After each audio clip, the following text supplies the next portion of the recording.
Dobro večer. Drago mi je da ste došli u ovolikom broju.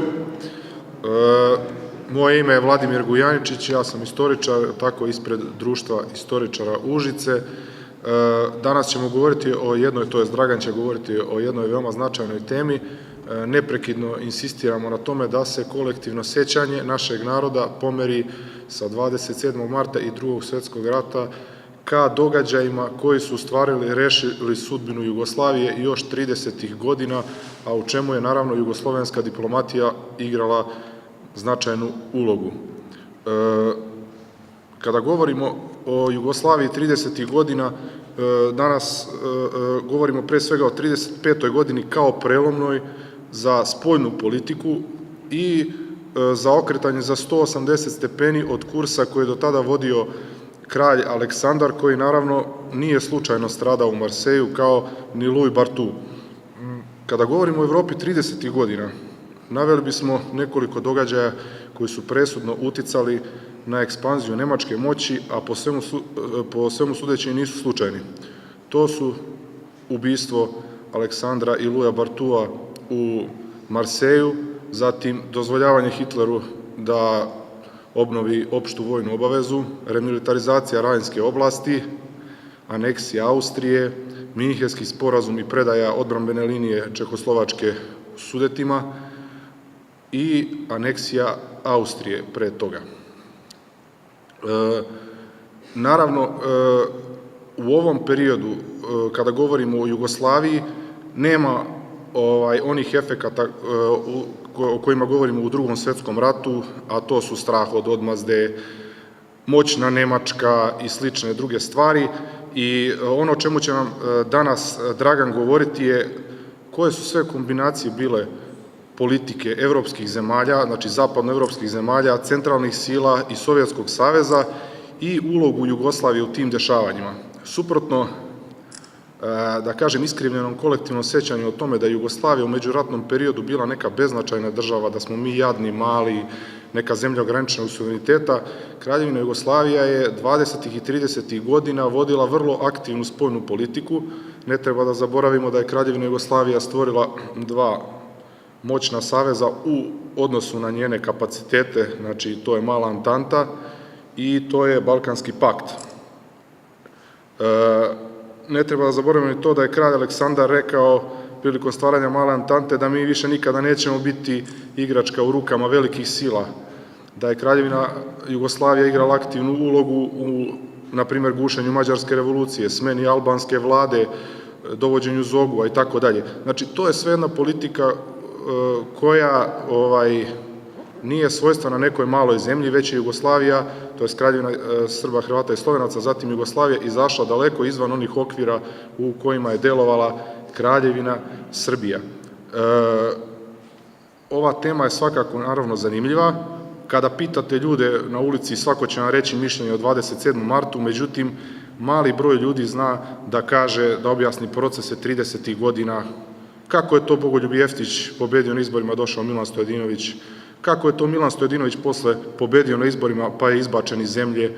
Znači, vidimo niz događaja kako je smenjen Titulesku od strane fašista, kako je, na primjer, knez Pavle pretio Titulesku da ne prihvati sovjetsku pomoć, a zatim je nekoliko godina kasnije sam tražio pomoć od Sovjetskog saveza. Šta je tu figuriralo sve u tim odnosima? Znači, ovo je daleko bitnija tema od 1941. i onoga što se dešavalo u Drugom svjetskom ratu, što je u stvari samo posledica ove politike koja se krojila 30. u Evropi. Sada bih dao reč našem gostu koji će nam pričati o tome, ne samo o jugoslovensko-sovjetskim odnosima koji su centar predavanja, već i o tome šta se dešavalo 30. u Evropi. Eto, hvala.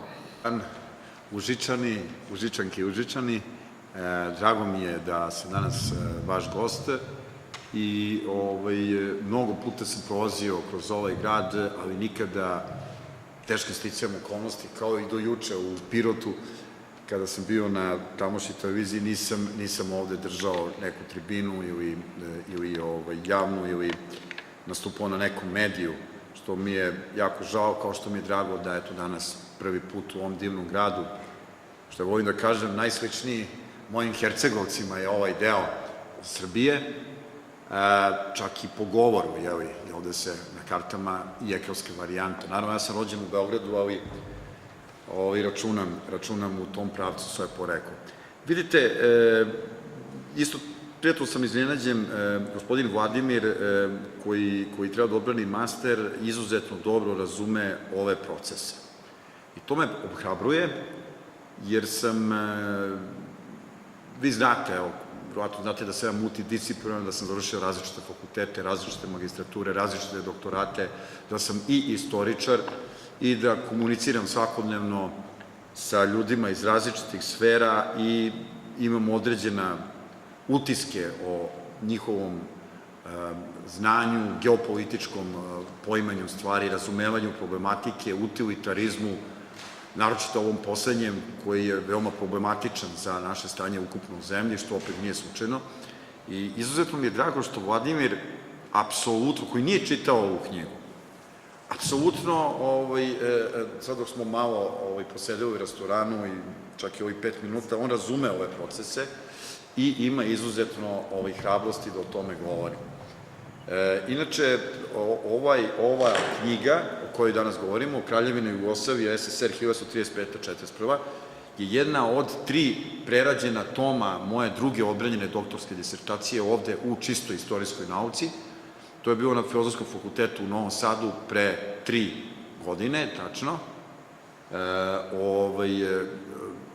Dakle, ja sam krenuo 35. 41. A evo kako hoće kuriozitet, danas sam otišao do instituta jer je izašao iz štampe nuti primerak sledećeg toma, odnosno 1918-29, a iza 29-35 su dobijena takođe sredstva od Ministarstva nauke i ona mora biti objavljeno tokom sledeće godine. Znači, sve ove knjige su prošle vrlo tešku proceduru za rukopise, dobijanje finansijskih sredstava, iza ovog stoji grb države Srbije, Ministarstva nauke, što mi je posebno drago. Dakle, ja sam, kad sam odbranio ovu disertaciju, imao sam u komisiji i možda verovatno najvećeg živog autoriteta za ovu oblast, to je Ljubodrag Dimić, koji je bio član komisije, dopisni član Srpske akademije. A mentor je Duško Kovačević, šef katedre za modernu istoriju na Filozofskom fakultetu istorije u Novom Sadu. Ja sam radio ovo 5-6 godina, dok nisam odbranio disertaciju, a onda sam još posle dorađivao i 4 puta sam boravio u Rusiji u zadnje 2 godine, 2,5 godine, sad sam se vratio pre nekoliko dana, bio sam 15 dana i imao sam prilike da tamo isto nešto istražujem što će mi služiti za dorađivanje ovog rada. Evo, ukratko, dakle, ja bih se danas skoncentrisao na ovu knjigu, bez obzira što oni čine jednu celinu, 1918. 1941. 1943. otprilike. Kao što vidite na ovoj karti Evrope iz približno 1935. godine, ali ja ću se osvrnuti ukratko, pokušat ću da pređem ovaj period koji je veoma značajan. Dakle, srpski faktor je u moderno vreme moderne istorije uspeo da se oslobodi gotovo samostalan u takozvanom istočnom pitanju. Istočno pitanje je viševekovni period od druge opsade Beča 1683. do potpunog proterivanja Turske kao stranog tela civilizacijskog i vanevropskog iz Evrope, zaključno sa Versajskim mirovnim sporazumom, odnosno sporazumom za Turskom, to je bio u severu 1920. s tim da je tu bila modifikacija Grčko-Turski rat i mir u Lozani 1922. godine. Turska je isto kao ona ptica iz Ezopove basne koja je bila prirodno ćosava, pa je ukrao od svake ptice po neko pero i onda na saboru ptica, kako kaže Ezop, primetila je jedna ptica svoje pero, pa druga i onda je Turska ostala bez igde, odnosno ta ptica. Tako je Turska, odnosno ne Turska, nego Otomanska imperija u vreme stvaranja modernih nacija bila strano telo u Evropi i kad su se stvarale moderne nacije, onda su Turci počeli da se, doživjeli su niz poraza i da se povlače od Beča, pa su onda, nakon 1683. 1699. to je čuveni Karlovački mir, došli do Save i Dunava. 3 puta su Austrijanci i hrišćanska koalicija zajedno sa Srbima uspeli da se oslobodimo od Turaka. To je bilo krajem 17. veka, to je bilo 1618. i 1642. Sve što je najlepše na Kalemegdanu napravljeno je u tom periodu 24 godine, 25 pod Austrijancima i 1789. 1793. godine. Sva tri puta je naš narod oduševljeno podržavao hrišćansku koaliciju, gde su bili najjači Austrijanci, ali je zbog protiv udara Turaka došlo do 3 seobe Srba. U čemu se može objasniti vitalnost Turaka, odnosno ne Turaka, nego Otomana? Time da su oni obuhvatali ogromna prostranstva, jer je sultan u Carigradu bio ne samo šef države, već vrhovni verski halifa svih sunita sveta. I time se može objasniti fanatičnost sa kojom su Alžirci, Tunižani, Libijci, Arabljani, Sudanci, Egipćani, Sirijci, da ne nabrajam sve te grupacije, i poturčeni veći deo Albanaca, koji je jedin narod u Evropi koji je većinski primio islam, poturčenjaci, bugarski pomaci, kako se nazivaju naši poturčenjaci u Raškoj oblasti, u Bosni i tako dalje, su verski i fanatično branili Otomansku imperiju u odnosu često na svoje sunarodnike, u odnosu gde su se poislamili.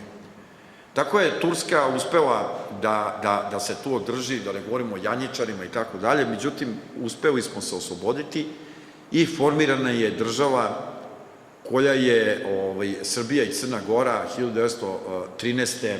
14. bila vrlo značajan faktor, s time da je značajan deo naših sunarodnika živeo u Austro-Ugarskoj.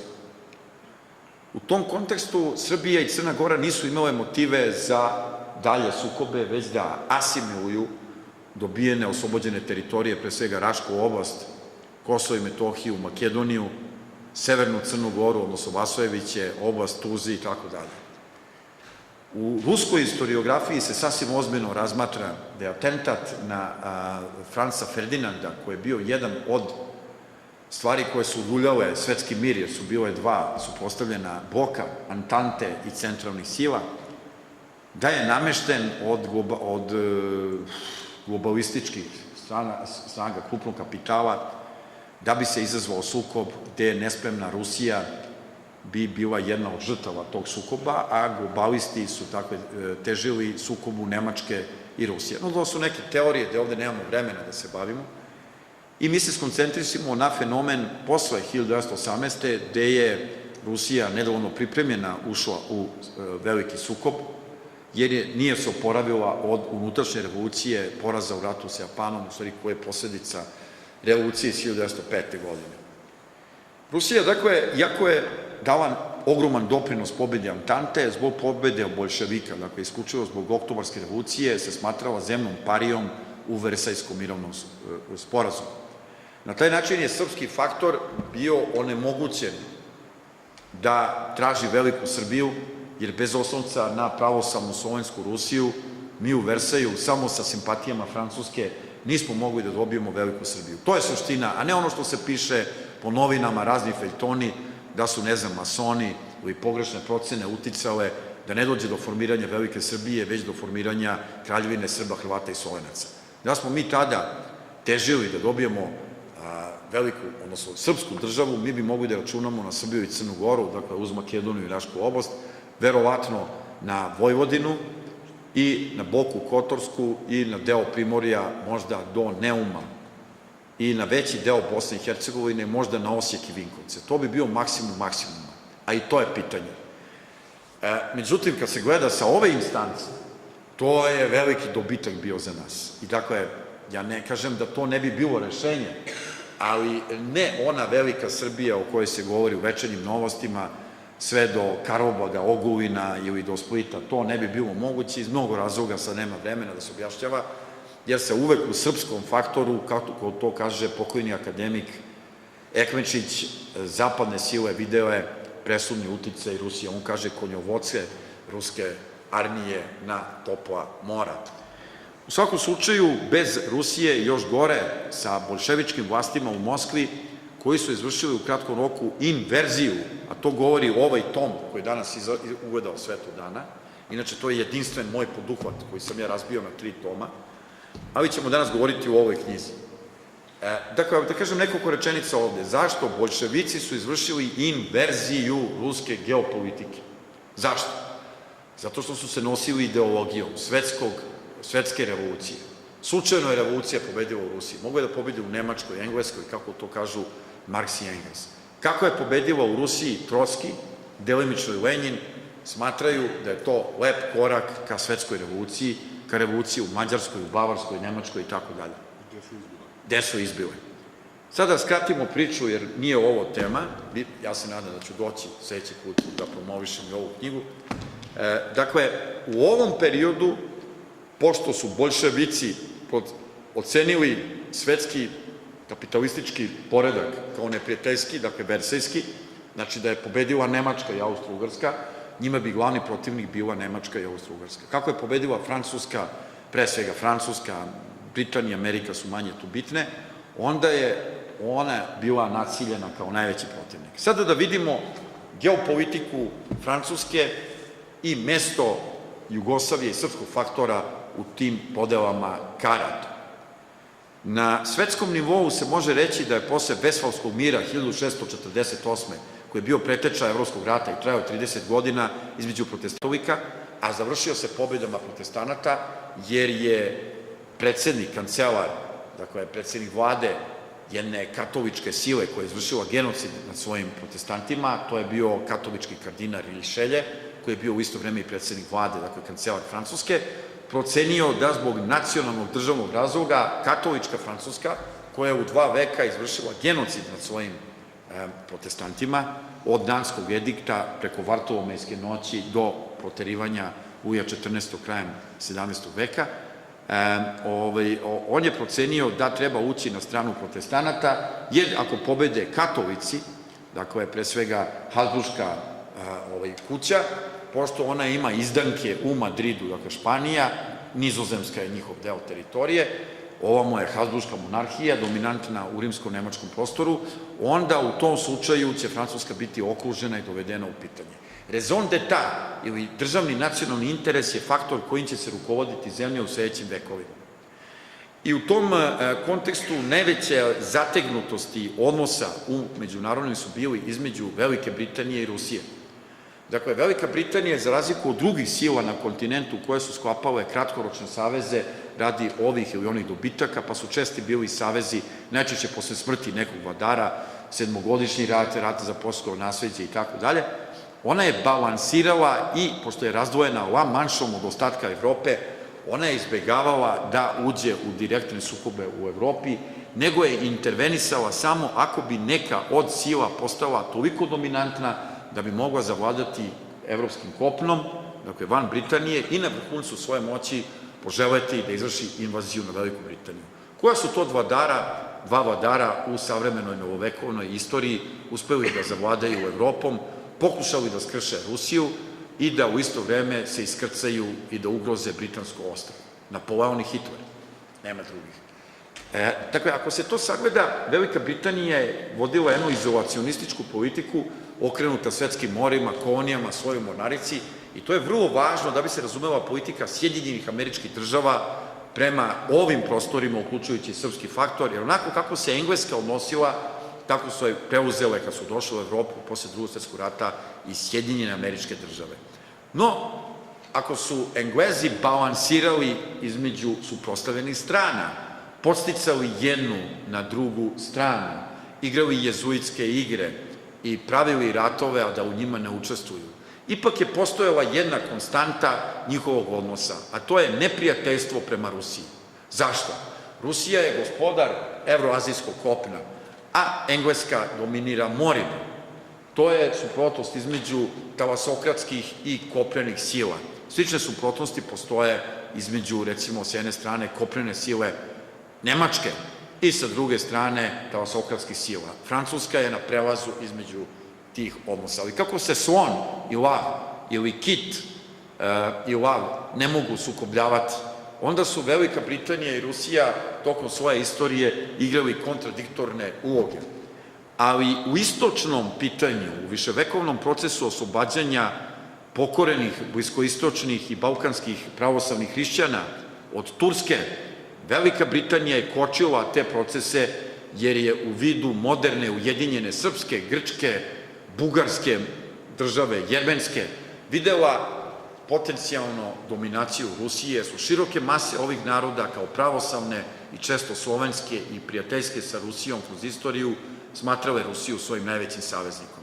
U tom konceptu je Velika Britanija igrala negativnu ulogu prema srpskom faktoru i u grčko-turskom sukobu, recimo, uvek je bila na turskoj strani, kao što je i nad genocidu nad Jermenima uvek bila u zataškavanju tih zločina.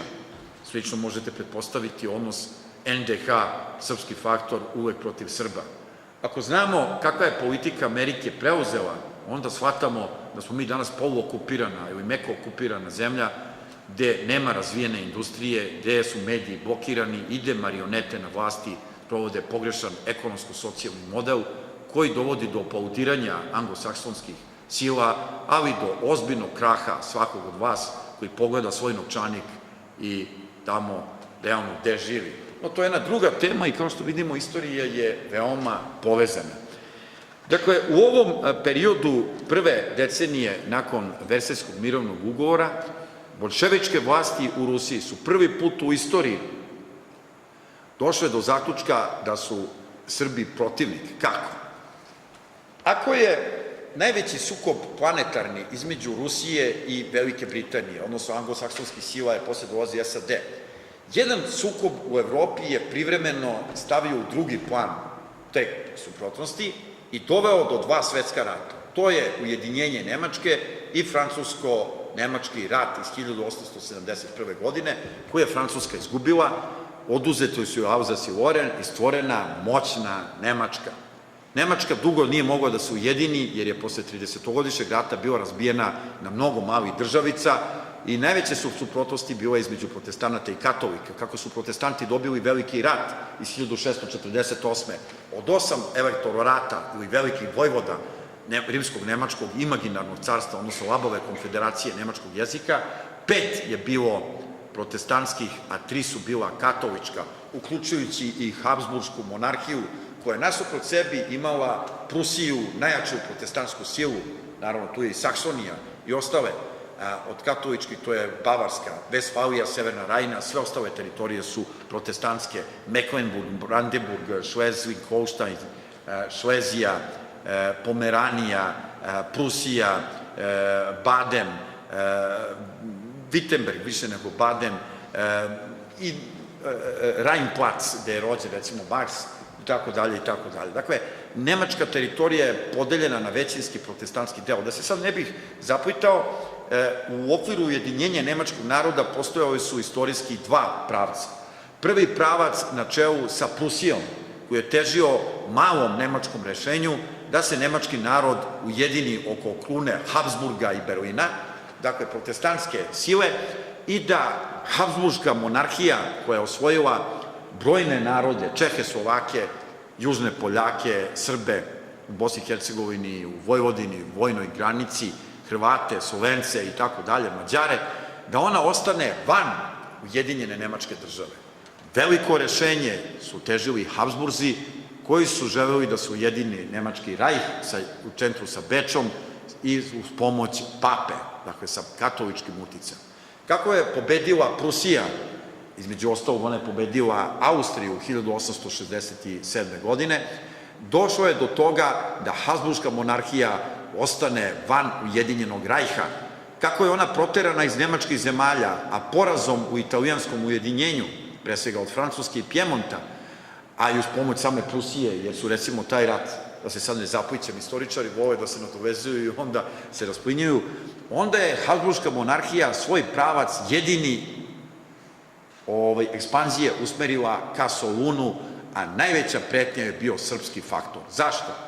Sve do Karađorđa i Srpske crnogorske države, koja je bila u 4 nahvije, Katunska, Lješanska, Rijeke Crnojevića, Crnička i Pješevačka, koja je postala Katunska, to je današnja Cetinjska opština. Dakle, sve teritorije su potpadale pod Habsburgsku monarhiju, koje bi se oslobađale od Turaka, pošto su Turci bili omraženi.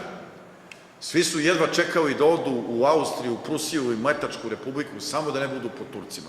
Nemojte da verujete ovim serijama koje anglosaksonska atlantistička propaganda snima. Turci su ružni, mali, sitni, tamnoputi, a ove serije svima Hollywood i CIA, i ona ima zadatak da vas privuče, i da vam ukaže da je nekada bilo lepo pod Turcima. Turci su nabijali Srbe na kolac i maltretirali naše narode i naši narodi, pre svega Srbi, kad sam rekao naši narodi, mislio sam i na onaj deo Hrvata i Makedonaca koji nisu bili pod Turcima, jedva su čekali da se oslobode od njih. U tom kontekstu Turska je važna za anglosaksonce da zatvara Bosfor i Dardanele protiv Rusije i tu je gotova priča. Međutim, Vladimir Putin, vidite, ima talenta da čak i Tursku, koja je milenijumski, slovenski i ruski protivnik, uspe privremeno da dobije za neke geopolitičke igre. Ali to nemojte da vas zavarava, jer Erdogan... Vidite, onda u ovom periodu su boljševici videli Francusku kao svog najvećeg neprijatelja, što je fenomen, jer je carska Rusija upravo sa Francuskog imala svog velikog saveznika, koji je činio Antantu. U tom kontekstu oni su, kako je Francuska pobedila u Prvom svetskom ratu, jer su Amerikanci van Evrope faktički, a Englezi su tu neiskreno bili, onda su oni u nedostatku druge velike sile, a to je bio Francusko-Ruski savez pre Prvog svjetskog rata, koji je mogao da obuhvati Nemačku. To je to, Francusko-Ruski savez, evo ga, most Aleksandra III, ruskog cara u republikanskoj Francuskoj, pored trga Trocadero, kod Eiffelove kule, je najviše u Parizu. Dakle, je republikanska Francuska i carska Rusija, boljševička Rusija i Francuska kapitalistička republika 1934. kad je sklopljen Sovjetsko-francuski pakt, de Gaulleova Francuska i Sovjetski savez ili Sovjetska la Rusija. To je geopolitička igra koja ima za cilj interes Francuske, a i Rusije, da se Nemačka obuhvati. Jer je Nemačka u 3 navrata napadala Francusku 1871. i u Prvom i u Drugom svetskom ratu. I u tom slučaju je obsesija francuske politike bila zaštita od Nemačke. Ako je saveznica Rusija izašla iz tog saveza zbog pobede boljševika, šta je moglo posle 1918. i Versaja da garantuje kakvu takvu sigurnost Francuskoj u odnosu na Nemačku? Sistem saveza sa zemljama srednje veličine iz istočne i jugoistočne Evrope, gde je vrlo važna kraljevina Srba, Hrvata i Slovenaca.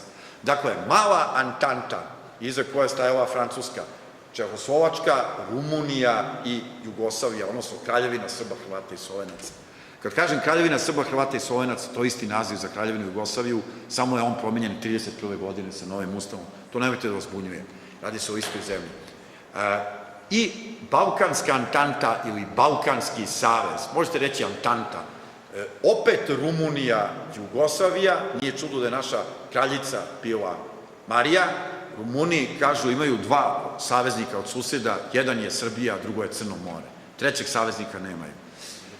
I Grčka i Turska. Dakle, ako sagledamo sada te odnose snaga i naš pakt sa Francuskom iz 1927. može se reći da je kraljevina Jugoslavija bila u okviru Versajskog sistema bezbednosti, na čime čelu ustrajala Francuska. Ali gde su Sjedinjene Američke Države i Velika Britanija? SAD nisu pripadale Evropi tada, one su vodile jednu politiku da svare teritoriju gde imaju dominaciju, to je bila Monroeva doktrina i obave Amerike od rta Horn do vrha Kanade, oni su tu bili zaokupljeni, a u Evropi su ušli tek u zadnjoj godini rata da bi spasili kredite koje su dale Britaniji i Francuskoj, jer je Rusija izašla iz rata oktobarskom revolucijom. Da paradoks budu, kažu da iza toga stoje globalističke snage, ali to je jedna druga tema. Vidite sad, u tom kontekstu naši odnosi Kraljevine Jugoslavije sa SSR su bili vrlo loši.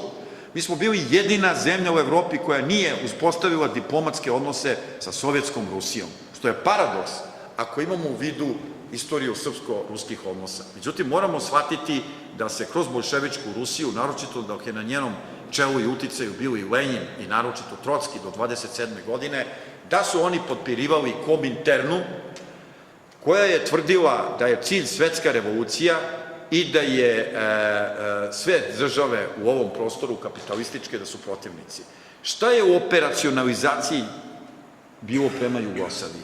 Da je Jugoslavija tamnica naroda i da je najjači narod u njoj, srpski hegemon, koji navodno tlači sve druge narode. Kako je to moguće? To je moguće jer je cilj Kominterne bilo slamanje tog ogromnog prostora od Poljske do Jadranskog mora, iza koje su stajali interesi Francuske i Velike Britanije. Taj prostor je imao dvojaki zadatak u odnosu na Francusku i Veliku Britaniju. Dakle, to su Poljska, Rumunija, Čehoslovačka, Jugoslavija, pa i Grčka, negde i Baltičke republike. Za Francusku je najvažniji zadatak bio šta? Da se spreči jačanje Nemačke. Nemačka je bila razapeta kreditima, oduzimanjem teritorija i ona je imala zabranu ozbiljne stajaće vojske i vazduhoplovne i pomorske, da ne govorimo. A sa druge strane, to je za Francusku bilo primarno. Za Engleze je glavno bilo obsesija Rusija. Sada je sovjetska Rusija, nema veze, važno je da je Rusija. Stvaranje Hitlera, dolazak nacista, je u anglosaksonskoj dominantnoj, odnosno engleskoj, dakle britanskoj geopolitici, bio ne baš tako srećan slučaj, ali su oni računali da se čudovište Hitler može usmeriti na koga? Na sovjetsku Rusiju. Dakle, morate razumeti englesku politiku od protivljenja carskoj Rusiji, protivljenja bolševičkoj Rusiji, protivljenja Putinovoj Rusiji, razlike nema. To je, ja tvrdim, ja sam završio za razliku od kolege postdiplomske na međunarodnim odnosima, izučavao sam ove geopolitičke, tako da on neće susresti ovo balansiranje, to je nauka o međunarodnim odnosima, ali spada isto i u istoriju i može se koristiti. Sad da vidimo ovaj period. U nekoliko minuta, ne više od 7-8, pa dobro, ajde, pa ne, imamo vremena, može i 15 minuta. Vidite, dakle, dolazimo do ovog perioda. Dotle su karte bile podeljene. Sve evropske zemlje vide od Rusije strah, odatle dolazi Kominterna, bolševici, u sopstvenim državama komunisti i one pokušavaju da se zaštite od te Kominterne. Međutim, kako je poražena koncepcija Trockog, koji je proteran iz zemlje, Staljinova koncepcija, ma šta mi mislili o Staljinu, u njegovoj krvožednosti i ostalom, on je u međunarodnim odnosima imao prilično relaksirajuću relaciju u odnosu na Trockog. On je tvrdio, pa što da ne, jedna zemlja ogromna može da bude sama komunistička. Dakle, on je odustao od obsesije da se širi komunizam nasiljem, revolucijama, kominternom. Rekao je što da ne, mi smo ogromna zemlja, može da bude jedna zemlja socijalistička i uveo te petoljetke, razvijao zemlju i na jedan način putem industrije, ali žrtvovanjem seoskog hozjanstva, odnosno agrara i poljoprivrede, vi svi znate borbu protiv kuvaka i tako dalje, zemlja je ipak jačala sa teškom industrijom, sa vojnim sektorom i ona je napredovala, povećavao se broj ljudi u gradovima i tako dalje. Sa druge strane, Staljin prekida dolaskom Hitlera na vlast dotadašnju praksu da se sarađuje sa poraženim silama i u Versailles, dakle sa Nemačkom, Austrijom, Bugarskom. Nije čudo da je Georgij Dimitrov bio glavni u Kominterni. Kominterna je potpomagala interese tih i oni su potpirivali da je Jugoslavija tamnica naroda i u tom periodu su pomagali, dakle, negde do 33. 4. 5. naročito i VMRO i sve te separatističke pokrete i tako dalje. Međutim, dolazak jednog ludaka Hitlera koji je pisao knjige o Mein Kampfu zabrinuo je vlastodržce i u SSR-u i oni su shvatili da oni ne mogu to da relativiziraju, smanjili su odnose sa Nemačkom i počeli su da vode politiku približavanja sa drugim silama kojima je Nemačka neprijatelj. Kako je Francuska najveći protivnik Nemačke?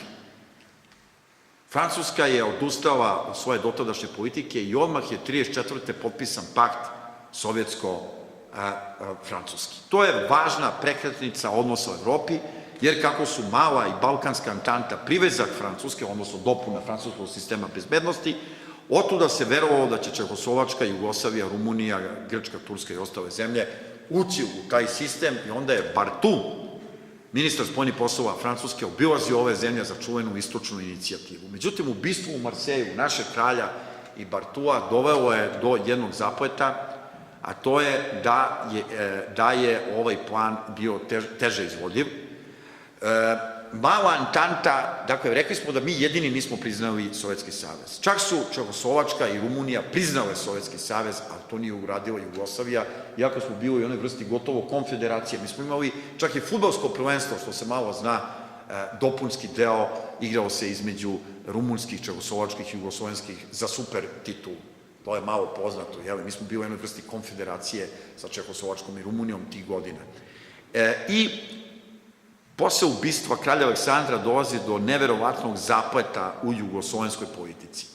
Ako je realno da smo mi pratili Francusku, a svi poslanici, ja sam čitao stenogramske beleške naših poslanika, su glas govorili da su nam samo Rusija i Francuska saveznici. To možete da vidite svuda.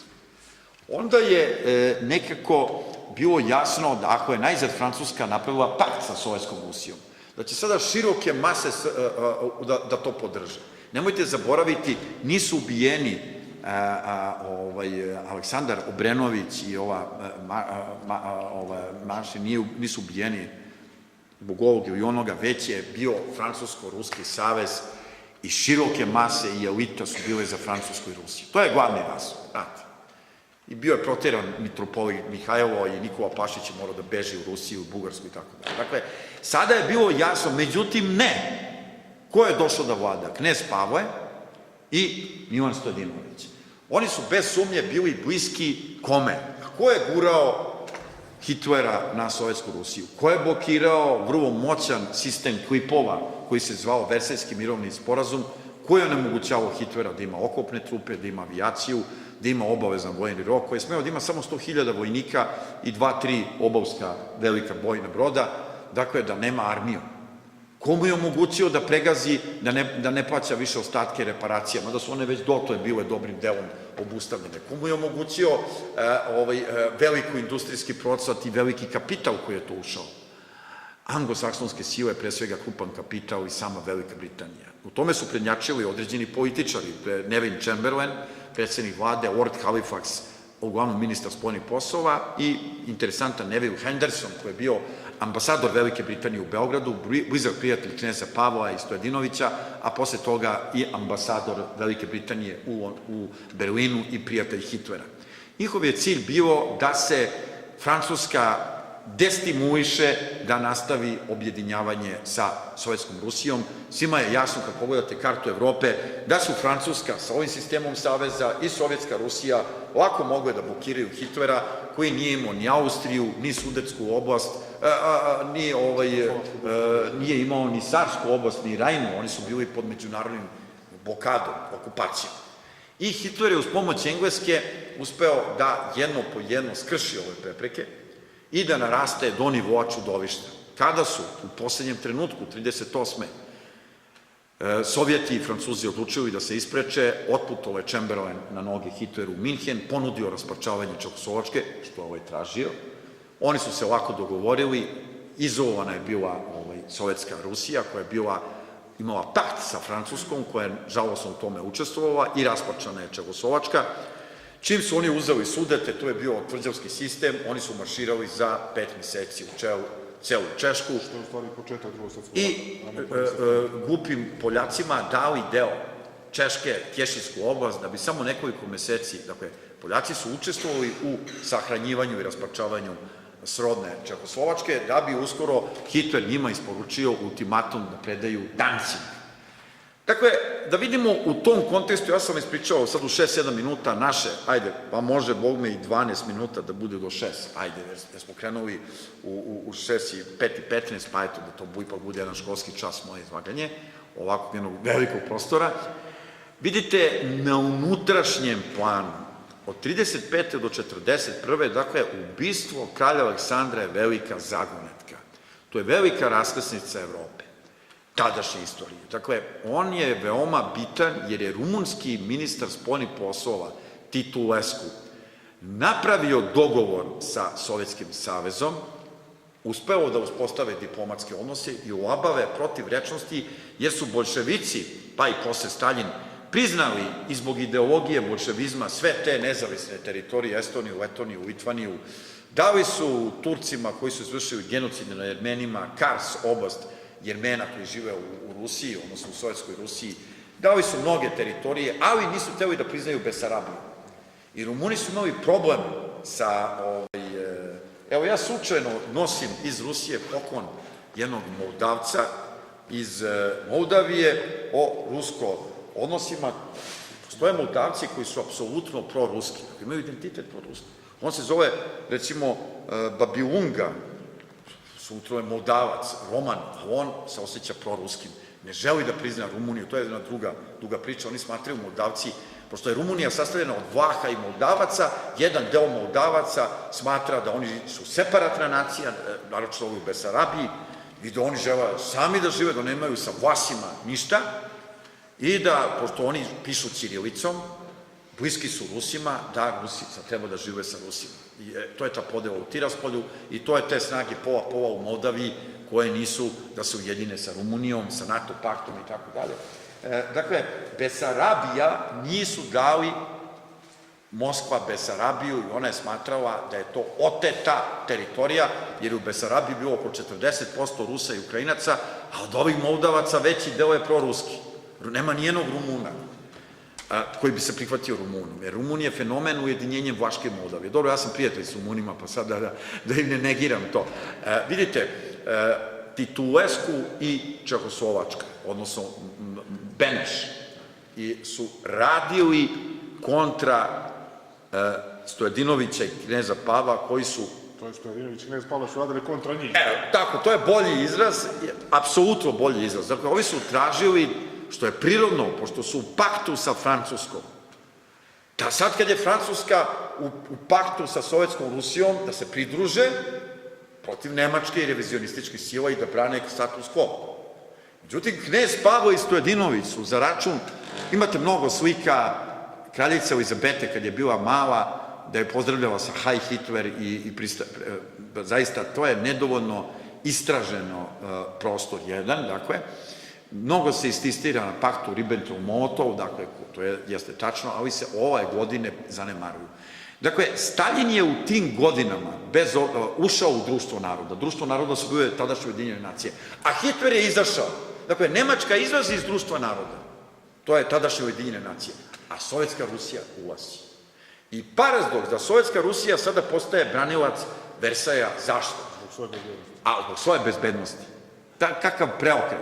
Recimo, kad su jugoslovenski komunisti, sad dolazimo do Jugoslavije, dosta je bilo svetske politike. Na unutrašnjem planu komunistička partija, produžena ruka Kominterne, uglavnom su Hrvati i Slovenci, uglavnom Hrvati, ima Slovenaca, ima Šiptara, ima svega pomalo, i oni su bili da je Jugoslavija tamnica naroda, srpski komunisti, koji su vukli korene od socijaldemokrata, na čelu sa doktorom Simom Markovićem, nisu mogli da prihvate, većinski nisu mogli, neki su mogli da prihvate, ja mislim da su Ranković ovi pasivno to prihvatali, mada nisu bili neki intelektualci, oni su bili više ovako ljudi na terenu, i tu je bila jedna velika sudar, smatrali su srpske članove KPJ kao revizioniste i protiv njih je bila stalna borba. Sima Marković je dugo pružao otpor, nije mogao da prihvati da je Jugoslavija tamnica naroda i da je veliko srpski faktor ugnjetava druge narode. Ovi druge nacije su na tome insistirali i sarađivali su čak sa u najekstremnijim elementima. Naša je velika nesreća što je došlo do atentata u Skupštini i ubijen Radić i njegov sinovac i Basariček, dakle lideri HSS-a, oni su nosili 80% hrvatskog naroda. Nesrećna je okolnost što smo dozvolili da se usvoji Vidovdanski ustav preglasavanjem sa HRSS-om, dakle sa najjačom hrvatskom strankom. To su loše stvari, a najgora je što nismo prihvatili ono što su Hrvati tražili, da se tada, kada nije bilo genocida nad Srbima, kada su se Dubrovčani kao katolici osjećali Srbima, kada se jedan deo dobar muslimana, bosanskih i Hrvata, katolika, poput Ive Andrića, osjećao Srbima, kada su svi Crnogorci bili Srbi i najveći deo Makedonaca u južnoj Srbiji, kada je Banasa bilo vrlo malo, oko 45-50% na Kosovo i Metohiji. Kosovska Mitrovica nije bio deo Kosova i Metohije, dakle ono je bilo mnogo manje, kao što je Skoplje bio deo uže Srbije, ne južne Srbije, realno i kumano. I Tetovo, dakle, kada se sve to sagleda, da smo mi tada odbili da se razgraničimo sa Hrvatima, pa ako oni hoće autonomiju, ima autonomiju, ako hoće federaciju, ima federaciju, ako hoće konfederaciju, ima konfederaciju, ako hoće nezavisnu državu, ima nezavisnu. Paradoks je da smo i mi držali u jednom unitarnom sistemu. I to je loša procena vlastodržaca. Nažalost, Nikola Pašić je umro decembra 26. godine. Kralj Aleksandar i drugi lideri srpski su se pokazali kao vrlo loši političari. Ali je njegova spoljna politika kompenzovala unutrašnje. Jeste, to je druga stvar, ja govorim ovde o unutrašnjoj politici, jer nemam vremena za ovako kratko vreme da sve obuhvatim. I u 35. godine knez Pavle preuzima, postoji jedna interesantna knjiga Miškovića, Zatamljena istorija, da on tvrdi da su pravi naslednici testamenta kraljica Marija, patrijarh Varnava i armijski general Tomić, komandant Beogradske armijske oblasti, i da su oni ubijeni, odnosno proterani pod neverovatnim okolnostima, i da je falsifikovan listić sa knezom Pavlom i dva marginalna političara, gde bi on dominirao. On je bio anglosaksonski čovek, iako mu je majka ruske krvi, on je imao jedini od Karađorđevića antiruske stavove. Sad, kad su oni preuzeli vlast, bilo bi logično da Jugoslavija uđe, kao što su to Čehoslovačka i Rumunija, zajedno sa Francuskom u sistem saveza sa Sovjetskom Rusijom. To bi podržale široke mase naroda u Jugoslaviji, pre svega Srba, koje su, pored toga što su frankofonske, još više i rusofilske. Do toga nije došlo. Stojadinović je blokirao malu Antantu, radio o glavi Titulesku i ključno sa knezom Pavlom i engleskom politikom doprineo da Titulesku padne u avgustu 1936. Kad je pao Titulesku, onda su bili protiv Čehoslovačke. I rezultat toga, da skratimo, je da je mala Antanta postojala na papiru, iako je do poslednjeg trenutka zadržala antimađarsku notu, što ovde nije bilo bitno u ukupnoj podeli snaga. Onda je, dakle, sklopljen pakt sa fašističkom Italijom 1937. godine, ali to se donekle može razumeti, jer je Italija pritiskala Jugoslaviju, a Francuska je pomagala da se odmogne od tog pritiska. Kako su vlastodržci, knez Pavle i Stojadinović, žrtvovali Francusku, onda je neko morao da nam pomogne, a to je bila Nemačka. Sad, to je imalo neke logike, jer je najveća balast nad Jugoslavijom lebdela od Austro-Ugarske, da se Slovenija i Hrvatska tamo vrate. U tom kontekstu Rajh i Nemačka su želeli da progutaju Austriju kao nemačku zemlju, a to je želelo i 99% Austrijanaca. U tom kontekstu kralj Aleksandar je smatrao to manjim zlom, da na Karavankama se pojavi veliki nemački Rajh i nestane senka Habsburške monarhije. U tom kontekstu ova igra na Italiju i Nemačku, uz oslonac presudni na Veliku Britaniju, izigravanje i marginalizovanje Francuske i potpuno ignorisanje do neuspostavljanja zvaničnih odnosa sa Sovjetskom Rusijom, je bila loša politika, ali je imalo poneku logiku. Koliko je ta politika bila loša pokazuje decembar 1937. godine, kada je u Beograd došao ministar spoljnih poslova Francuske Delbos. Desetine i desetine hiljada Beograđana su izašle na ulice u različitim delovima Beograda, jer se nije znalo gde će on proći. Pevali su Marseljezu, nosili su jugoslovenske trobojke i francuske trojbojke uvezane i neki i ruske zastave, sovjetske, dobro, to malo teže, i tražili da se približi naša politika sa Francuskom. Žandarmerija je na nekoliko mesta otvorila vatru i ubila jednog čoveka i više ranila, da biste razumeli razmere ove politike. Ipak, u unutrašnjoj sceni Stojadinović imao čvrstu ruku prema Hrvatima, dok je međunarodni odnos snaga podrazumevao da se mi najzad sa njima sporazumemo, jer je posle ubistva braće Radić, suspenzije parlamentarizma i njegove obnove 1935. godine, Hrvatska seljačka stranka, kao stranka za koju je glasalo 80% hrvatskog naroda, ušla u savez sa opozicionim partijama iz Beograda, čije su centrale bile u Beogradu, a snaga u celoj zemlji, su svuda bili Srbi. To su bile Demokratska stranka, to je bila Zemljoradnička stranka i to je bilo krilo radikalne stranke na čelu sa Acom Stanojevićem, starim saradnikom Nikole Pašića. Stojadinović, koji je bio lider većeg dela radikalskih grupacija, koje su se pocepale na više frakcija, ali su imale oko Stojadinovića jednu snagu ujedinjenja, je nedostatak ovih glasova nadomestio savezom u parlamentu sa Slovencima, sa katoličkom strankom, na čijem je čelu stajao pop Korošec, i sa muslimanima Bosne i Hercegovine, na čelu sa Jugoslovenskom muslimanskom bošnjačkom organizacijom Mehmetom Spaha. Tako je vlast vladala u koaliciji desni Srbi i Slovenci muslimani, a sa druge strane u opoziciji su bili Hrvati i deo srpskih stranaka. Paradoks je da je pred 100.000 manifestanata Mačak držao sa udruženom opozicijom miting u Beogradu. Ali to je bilo jedno otopljavanje srpsko-hrvatskih odnosa. Naravno, Makedonci i Crnogorci su se osjećali Srbima. Crnogorci apsolutno. Postojala je doduše zelenaška, federalistička stranka koja je insistirala da Crnogorci kao elitni Srbi imaju neku svoju autonomiju, ali ona nije negirala srpski karakter Crne Gore. Bilo kako bilo, u svim tim okolnostima, pred naletom opasnosti svetskog rata, odlučuje se knez Pavle, koji ipak više od Stojadinovića balansira i prema Velikoj Britaniji i nevoljno komunicira sa fašističkim silama Nemačkom i Italijom, za razliku od Stojadinovića, koji se vrlo lepo osjeća sa Ćanom ili Hitlerom u društvu, dobro, Gebelsom, nije on dogurao baš da bude uvek pored Hitlera, pošto je Hitler bio vođa Rajha, mada je Hitler imao visoko mišljenje o Stojadinoviću, Stojadinović je bio visoki razvijen, doktorirao je i perfektno govorio nemački u Nemačkoj.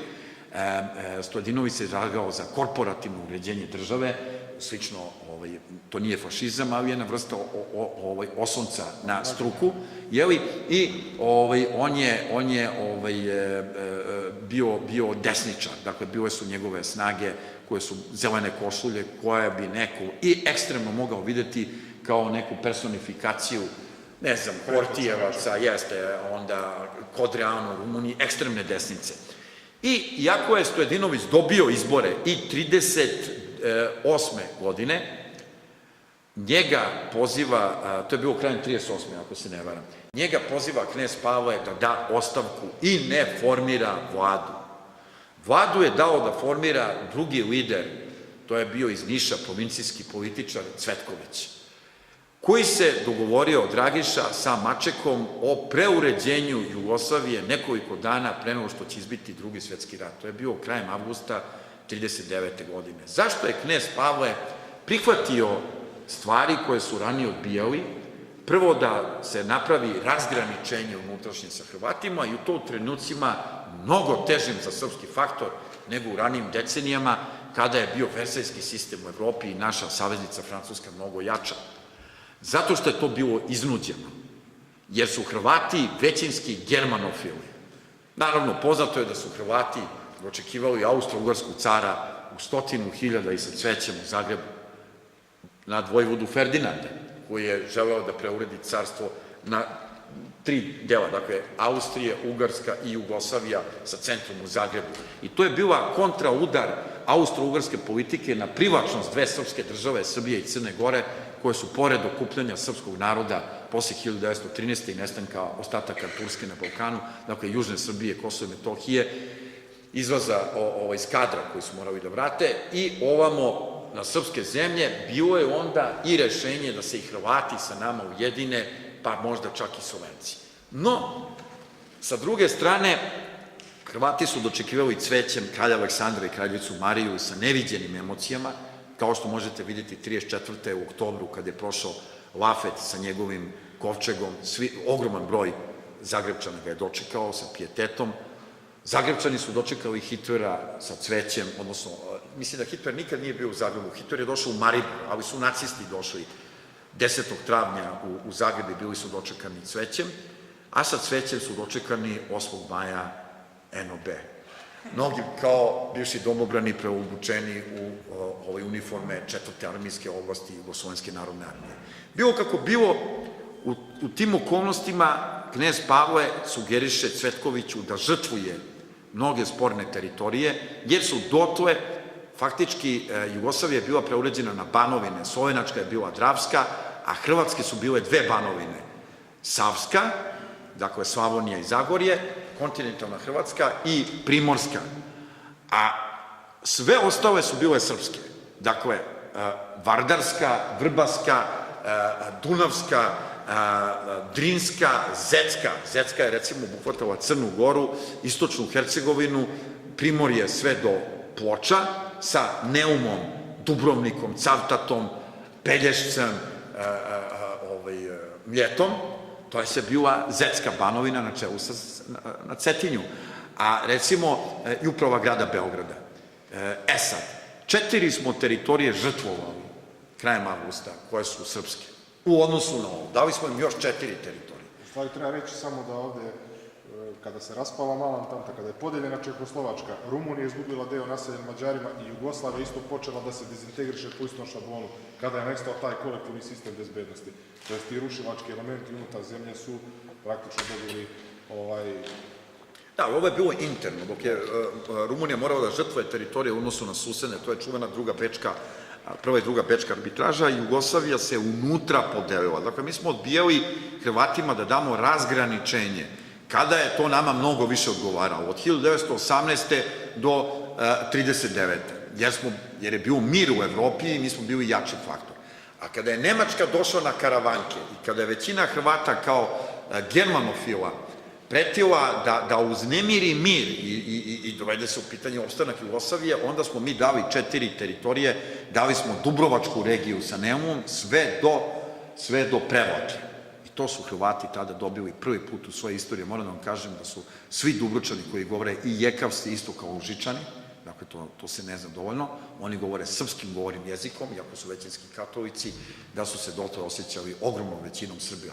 Ne svi, recimo čuveni Frano Supilo je bio iz Cavtata i on se osjećao Hrvatom, ali je to bila većinska srpska struja među Dubrovčanima, čitavoj toj regiji. Mi smo to dali Zagrebu, dali smo im oko doline Neretve i drugi deo Mostara, i dali smo im Fojnicu u centralnoj Bosni i dali smo im deo Vinkovce, smo im dali sve do Šida, Baranja i dalje ostala naša, i dali smo im oko Brčkog neke teritorije. Mi smo to dali Hrvatima i to je bila Hrvatska banovina, a ovo je bila apstraktna, još nedefinisana srpska banovina, i onda su naši intelektualci hteli da glavni grad srpske teritorije, dakle ovo je sve srpsko, bude u Skoplju, a Beograd bude glavni grad.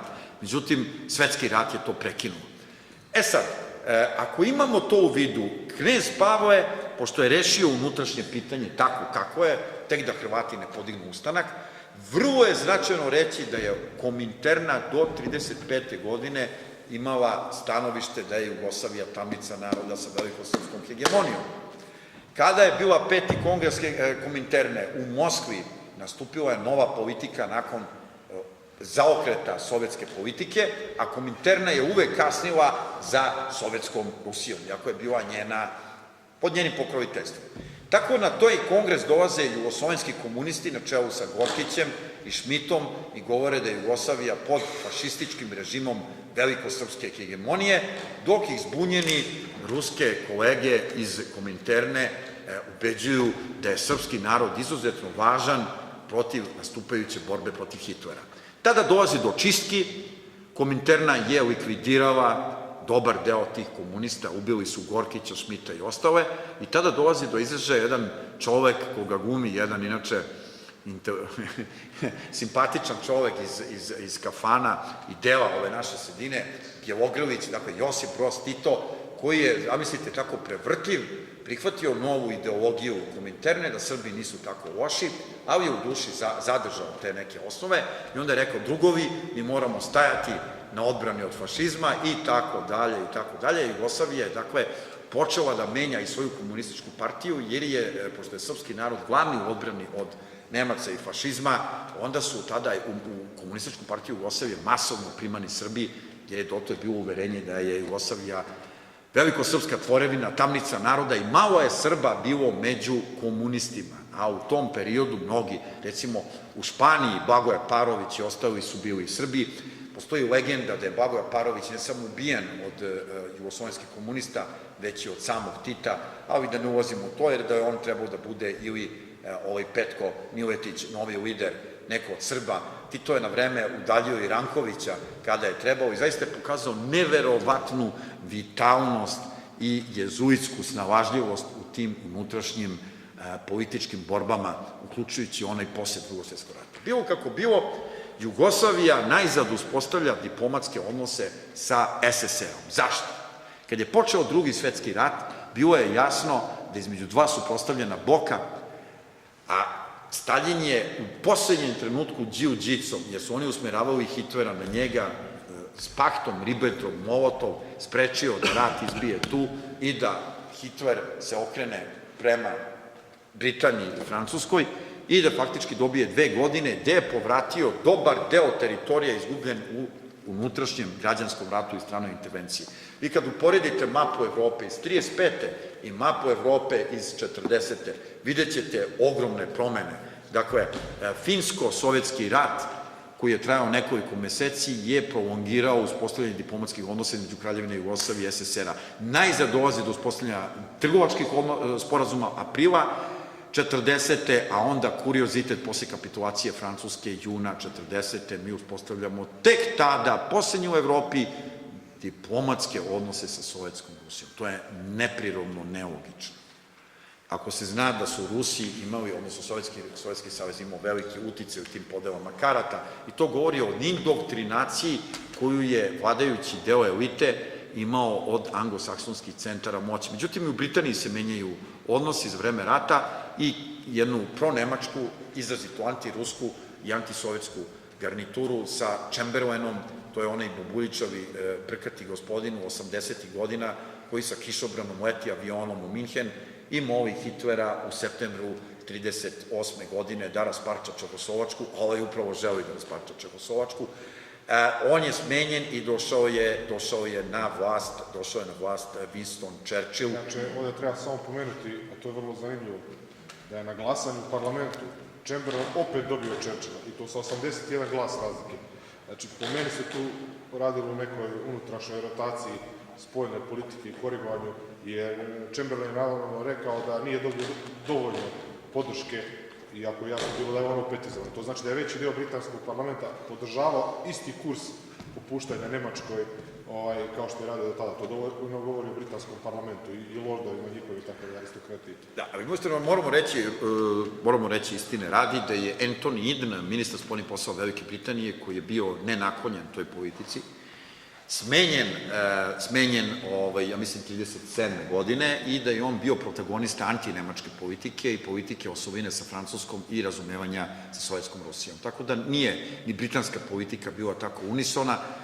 U svakom slučaju, ja bih ovde u dve rečenice rekao, kad smo uspostavili diplomatske odnose, to je bio jedan jako težak trenutak, jer je Nemačka vladala Evropom, svi naši susedi su bili u Trećem rajhu, sem Grčke, Grčka je napadnuta, Albanija je bila italijanska kolonija, a Bugarska, Rumunija i Mađarska su bile deo Trojnog pakta, Austrija je bila sastavni deo Nemačkog rajha, Italija je bila fašistička sila. Naravno, Italija je kao u prethodnom ratu proglasila neutralnost i kad je videla da Francuska izdiše, dala joj ultimatum i napala je sa leđa.